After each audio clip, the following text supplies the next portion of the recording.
बिस्मिल्लाहिर्रहमानिर्रहीम। वियर्स अस्सलाम वालेकुम। ये सीएलओ प्रॉपर्टीज दुबई का ऑफिशियल चैनल है और मैं Mohammad Arshad, head of sales and strategy for Pakistan, आपसे मुखातिब हूँ। व्यूअर्स, जब भी हमने कहीं इन्वेस्टमेंट करनी होती है, स्पेशली जब हम दुबई रियल एस्टेट इन्वेस्टमेंट की बात करते हैं, तो उसमें बहुत सारे एस्पेक्ट्स हम लोग स्टडी करते हैं, उनकी एनालिसिस करते हैं, उनकी एवेल्यूएशन करते हैं और फिर कोई स्टेप आगे लेते हैं। इसी सिलसिले में आज मुख्तलिफ एस्पेक्ट्स जो मैं आपको बताऊंगा, आप लोगों के लिए ज़रूरी है कि जब भी आप दुबई में इन्वेस्टमेंट करें, आप इन चीज़ों के बारे में इंफॉर्मेशन ज़रूर ले लें, तो उसके बाद इन्वेस्टमेंट करें। से फॉर एग्जांपल, पहली चीज़, जिस डेवलपर से आप परचेज करना चाह रहे हैं, उस डेवलपर की क्रेडिबिलिटी जो है वो देखनी बहुत ज़रूरी है कि हाउ क्रेडिबल ही इज़। उसकी प्रोफाइल को देखना बहुत ज़रूरी है। आया इस डेवलपर ने इससे पहले जितने भी प्रोजेक्ट्स बनाए, आया उनको टाइम पे डिलीवर किया या नहीं किया? आया इसने उसमें क्वालिटी इंश्योर की या नहीं की? आया उसने जो क्वालिटी एग्रीमेंट में दी थी उसके मुताबिक डिलीवर किया है या नहीं किया? आया उसने जो गिवन टाइम फ्रेमवर्क था, उस गिवन टाइम फ्रेम में उसने आपको प्रॉपर्टी या प्रोजेक्ट डिलीवर किया है या नहीं किया? तो इस सिलसिले में सीएलओ प्रॉपर्टीज दुबई ने एक एज अ पॉलिसी हमने डिसाइड किया है कि जो भी हम दुबई प्रॉपर्टीज का एक्सपो करेंगे, उससे पहले पार्ट में हम एक एजुकेशनल सेशन रखेंगे। उस एजुकेशनल सेशन में हम अपने पार्टिसिपेंट्स को इन तमाम चीज़ों के बारे में आगाह करेंगे। मिसाल के तौर पे हम उनको एस्क्रो अकाउंट सिस्टम के बारे में डिटेल बताएंगे, हम उनको डॉक्यूमेंटेशन के बारे में ब्रीफ करेंगे, हम उन्हें गोल्डन वीज़ा के बारे में ब्रीफ करेंगे, हम उन्हें फाइनेंशियल एनालिसिस और उसकी इवैल्यूएशन के बारे में आगाह करेंगे। तो आज हम इसी सिलसिले में एक हमने दुबई प्रॉपर्टी एक्सपो सियालकोट में किया था 19 जून को। उसमें हमने अपने दुबई प्रॉपर्टीज के एक्सपो से पहले, अपने प्रोजेक्ट के डिस्प्ले से पहले एक एजुकेशनल सेशन रखा था। उसमें हमने ये तमाम पॉइंट्स डिस्कस किए थे।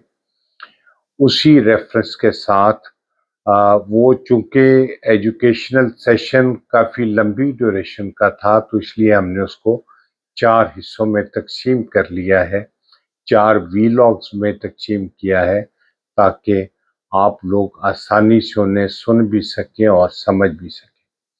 तो उसका जो पहला पार्ट है, वो आज हम इस वीलॉग में आप लोगों के सामने लेके आएंगे, जिसमें एस्क्रो अकाउंट सिस्टम के बारे में कंप्लीट डिटेल है। अल्हम्दुलिल्लाह रब्बिल आलमीन। मुअज़्ज़ज़ ख़वातीन हज़रात, अस्सलाम वालेकुम। एक क्वेश्चन मेरे से बहुत कॉमनली पूछा जाता है, कोई भी इन्वेस्टर आता है दुबई में मेरे पास इन्वेस्टमेंट के लिए, तो he asked me one question कि जी जो हम इन्वेस्टमेंट करने लगे हैं, ये इन्वेस्टमेंट कैसे महफूज हो सकती है, इसकी हिफाजत कैसे होगी, इसकी सेफ्टी क्या है। 2007-2008 तक आप सब लोगों को इल्म है कि यही तरीक़ाकार रहा दुबई में कि डेवलपर्स ने पैसा लिया, या तो दुबई से पैसा लेके भाग गए, अगर भागे नहीं तो जो प्रोजेक्ट उन्होंने 3 साल में देना था, किसी ने 7 साल में दिया, किसी ने 10 साल में दिया, किसी ने इससे भी ज़्यादा टाइम लगा दिया। जो पैसा होता था इन्वेस्टर को, उसको वो रिसाइकिल करते रहे। लेकिन इस सारे प्रोसेस में दुबई गवर्नमेंट कभी नहीं आई, बिकॉज दुबई गवर्नमेंट की इसमें इन्वॉल्वमेंट नहीं थी। It was all in between the investor and the developer. लेकिन ये मामला इस हद तक बढ़ गया कि दुबई गवर्नमेंट ने इसके ऊपर सोचना शुरू किया to have a solution for that. तो ये सॉल्यूशन 2012 में दुबई गवर्नमेंट ने एस्क्रो अकाउंट की सूरत में निकाला। ये मैं आप सब लोगों से रिक्वेस्ट करूँगा कि इसको गौर से सुने। इसका मैंने स्टार्ट ही उर्दू में एक्सप्लेन करने में लिया है, क्योंकि जनरली जब मैं इंग्लिश में एक्सप्लेन करता हूँ किसी भी इस तरह के इवेंट में, तो मुझे डिमांड आती है कि जी इसको उर्दू में भी एक्सप्लेन कर दें। एस्क्रो अकाउंट जो है इसको रेगुलेट करती है दुबई गवर्नमेंट। अभी मैं इसकी ऑफिशियल डेफिनेशन पढ़ के आपको सुनाता हूँ। वो है तो सेल्फ एक्सप्लेनेटरी, लेकिन मैं फिर भी उसको एक्सप्लेन करूँगा।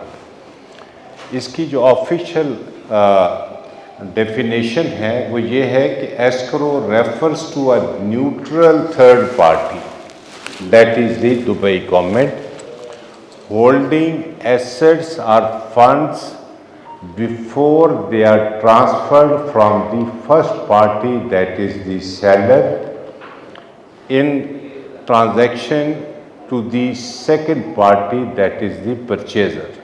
The third party, Dubai government, holds the funds until both buyer and sellers have fulfilled their contractual requirements and the obligations. मैं इसको भी एक्सप्लेन करता हूँ। दुबई जो भी आप प्रॉपर्टी खरीदते हैं वो एक एस्क्रो अकाउंट में जाते हैं। वो एस्क्रो अकाउंट अगरचे वो होता है डेवलपर के नाम पे, लेकिन डेवलपर उस अकाउंट में से एक दिरहम भी without the approval of the Dubai government एक दिरहम भी उसमें इन कैश नहीं करवा सकता। This what is the escrow account, कि दुबई गवर्नमेंट आपका पैसा उसकी जिम्मेदारी लेती है, जो एसेट आपने ख़रीदा है उसकी जिम्मेदारी दुबई गवर्नमेंट लेती है उस वक़्त तक जब तक वो डेवलपर आपको जो टाइम स्पैन उसने डिफाइन किया है एग्रीमेंट में, उस टाइम स्पैन में वो आपको डिलीवर करे, नंबर 1, और वो क्वालिटी दे जो उसने अपने एग्रीमेंट में मेंशन की है। जब ये दोनों चीज़ें पूरी होंगी तो तब दुबई गवर्नमेंट जो है वो परमिट करेगी सेलर को कि seller that is the developer वो ये हैंड ओवर कर दे टू दी परचेजर। अभी इसका प्रोसेस क्या होता है, नेक्स्ट है। इसका प्रोसेस ये होता है कि डेवलपर ने एक अकाउंट खोला। अगर एक डेवलपर के 10 प्रोजेक्ट चल रहे हैं तो वो 10 डिफरेंट अकाउंट खोलेगा। डेवलपर का जो अपना कॉर्पोरेट अकाउंट होगा वो एस्क्रो अकाउंट नहीं होगा। जो प्रोजेक्ट चल रहा है जिसमें आपने इन्वेस्टमेंट की है उस प्रोजेक्ट नेम से उसका टाइटल होगा। अगर 10 प्रोजेक्ट चल रहे हैं तो 10 एस्क्रो अकाउंट खुले होंगे। जब उसने उस प्रोजेक्ट की कंस्ट्रक्शन स्टार्ट करनी है तो वो एक रिक्वेस्ट करेगा दुबई गवर्नमेंट को या दुबई लैंड डिपार्टमेंट को कि मुझे ये प्रोजेक्ट अभी स्टार्ट करना है, तो अगले 3 महीनों के लिए मुझे ये काम करने हैं कंस्ट्रक्शन के और मुझे इतने पैसे रिक्वायर्ड हैं। पैसा उसी का ही है, डेवलपर का अकाउंट भी उसी का है, लेकिन वो उसमें से एक दिरहम भी खुद नहीं इन कैश करवा सकता। जब उसने ये रिक्वेस्ट फॉर अप्रूवल भिजवाई दुबई लैंड डिपार्टमेंट में, दुबई लैंड डिपार्टमेंट की टेक्निकल टीम उसकी वेटिंग करती है। वेटिंग करके वो देखते हैं कि आया जितना पैसा इसने मांगा है और जितना इसने काम करना है ये कोरिलेट करते हैं आपस में या नहीं करते। अगर तो वो कोरिलेट कर देते हैं तो दुबई लैंड डिपार्टमेंट उसको अप्रूव कर देती है और मुतलका बैंक उस डेवलपर को वो अमाउंट जो अप्रूव्ड होती है वो अमाउंट इन कैश करके दे देती है। So your complete money remain the same. से फॉर एग्जांपल एक प्रोजेक्ट के अगेंस्ट बुकिंग के दौरान 10 बिलियन दिरहम्स एक डेवलपर ने कलेक्ट किए हैं इन्वेस्टर से, तो वो सारे के सारे एस्क्रो अकाउंट में हैं। But he can not own those 10 billion dirhams, क्योंकि उसके ऊपर कंट्रोल दुबई गवर्नमेंट का है। सो पहले 3 महीने का काम जब डेवलपर कंप्लीट कर लेता है, वो फिर अगले क्वार्टर के लिए फिर रिक्वेस्ट भिजवाता है दुबई लैंड डिपार्टमेंट में कि मुझे अगले 3 महीने में ये काम करना है और इस काम के लिए मुझे इतना पैसा चाहिए। अभी सिनेरियो थोड़ा सा डिफर कर जाता है, क्योंकि उसने ऑलरेडी एक क्वार्टर का काम फिजिकली ऑन ग्राउंड कर दिया है। इस स्टेज पे जो दुबई लैंड डिपार्टमेंट की टेक्निकल टीम है वो फिजिकली विजिट करती है उस प्रोजेक्ट पे। फिजिकली उस प्रोजेक्ट पे जाके 2-3 चीज़ें देखती है। पहली चीज़ तो ये देखती है कि जिस कंस्ट्रक्शन वर्क के लिए इन्होंने पैसा इन कैश करवाया था, आया इन्होंने वो काम पूरा कर दिया है या नहीं किया। और उससे इम्पॉर्टेंट चीज़ वो ये देखते हैं कि एग्रीमेंट में जो क्वालिटी ऑफ कंस्ट्रक्शन इन्होंने स्पेसिफाई की थी, आया वो क्वालिटी ऑफ कंस्ट्रक्शन इन्होंने फर्स्ट क्वार्टर में मेंटेन की है या नहीं की। अगर मेंटेन हुई भी है तो उसके बाद उसको ओके करके वो उनको नेक्स्ट क्वार्टर की अप्रूवल दे देते हैं। नाउ दिस इज हाउ इसका approval process bits and pieces में चलता है, नॉट कि ऑल ऑफ अ सडन सारा पैसा उठा के तो डेवलपर की झोली में डाल दिया जाता है। अब इस पूरे प्रोसेस में चीज़ें क्या इंश्योर हुई। नंबर 1 कि आपको जो डिलीवरी है वो एग्जैक्टली इन टाइम हो गई, या वो 3 साल का टाइम होता है, या उन्होंने आपको 2 हफ्ते वो पहले डिलीवर कर दी, या नियर बाय 3 इयर्स कंप्लीशन कर दी। उसमें वो डिले हो नहीं सकता, क्योंकि उनको पेमेंट क्वार्टरली मिल रही है। अगर वो काम में डिले करेंगे तो अगली पेमेंट उनको मिलेगी ही नहीं। टाइमली डिलीवरी हो गई। सेकंड क्वेश्चन इज कि quality of construction is insured, कि जो कंस्ट्रक्शन की क्वालिटी जो आपका एग्रीमेंट लिखा जाता है between the seller and the purchaser, उसमें वो सारी डिटेल्स लिखी जाती हैं कि हमारी क्वालिटी ऑफ कंस्ट्रक्शन ये होगी। उसको इंश्योर करती है दुबई लैंड डिपार्टमेंट की टेक्निकल टीम हर 3 महीने के बाद। सो दोनों चीज़ें इंश्योर होगी कि आपको टाइमली डिलीवरी भी हो गई और आपके जो quality of construction of the project वो भी इंश्योर हो गया।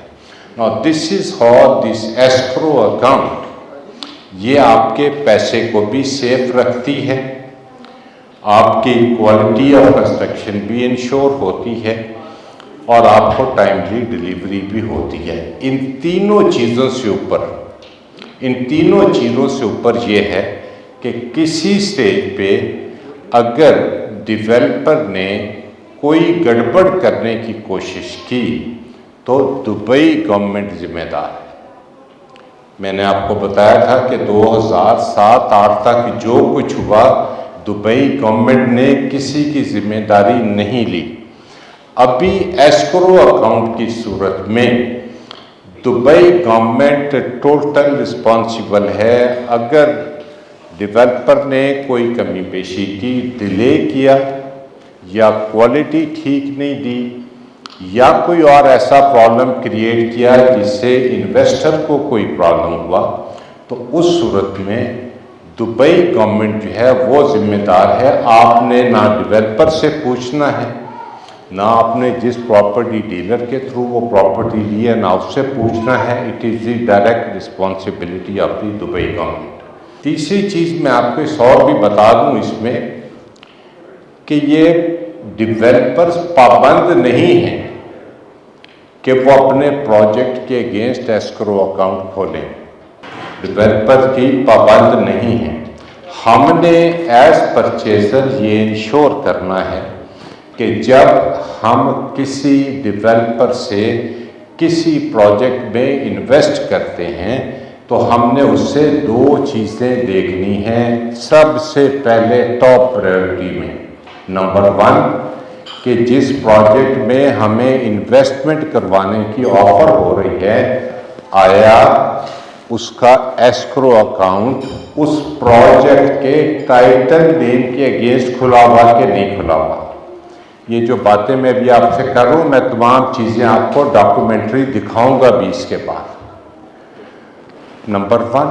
नंबर 2 कि जिस ज़मीन पे ये प्रोजेक्ट कंस्ट्रक्ट हो रहा है, आया ये फ्री होल्ड लैंड है या नहीं है, कि कहीं ये लीज की ज़मीन तो नहीं है। अगर लीज की ज़मीन होगी तो उसकी कीमत भी बेइंतहा कम होगी और परचेजर जो है वो भी 10 दफ़ा सोचेगा कि मुझे लीज वाली लैंड का प्रोजेक्ट पे लेना चाहिए या नहीं लेना चाहिए। ये दो चीज़ें आपने पहले पूछनी है डेवलपर से कि it is free hold land. Number 2, does this project has an escrow account। ठीक है, जब ये दो चीज़ें क्लियर हो जाती हैं तो उसके बाद हम नेक्स्ट स्टेप लेते हैं। Viewers, I am very positive कि इस वीलॉग के बाद आप लोगों को खासी अवेयरनेस हो गई होगी कि एस्क्रो सिस्टम क्या है और आप लोगों के लिए इसको अडॉप्ट करना क्यों ज़रूरी है। मेरी आपसे आपको ये मशवरा होगा कि जो लोग इन्वेस्टमेंट करना चाहते हैं वो कम से कम इस वीलॉग को 2 मरतबा सुने, ताकि इसमें अगर कोई चीज़ समझने वाली रह गई है तो वो उसको भी समझ सके। इसके अलावा अगर आपके जहन में कोई क्वेश्चन हो, ये नीचे हम मेरा दुबई का और पाकिस्तान का नंबर दिया हुआ है, आप मुझे व्हाट्सएप कर सकते हैं, आप मुझे कॉल कर सकते हैं। आपकी कोई भी क्वेरी हो, इंशाल्लाह आपको तसल्ली से जवाब मिलेगा। आपसे दरख्वास्त है कि आप इस वीलॉग को लाइक करें, इसको शेयर करें और स्पेशली सब्सक्राइब ज़रूर करें, बिकॉज़ जब आप सब्सक्राइब करेंगे तो जो भी हमारा नया वीलॉग आएगा उसके बारे में आपको नोटिफिकेशन मिलेगा और आपके लिए आसानी होगी अगला वीलॉग सुनने के लिए।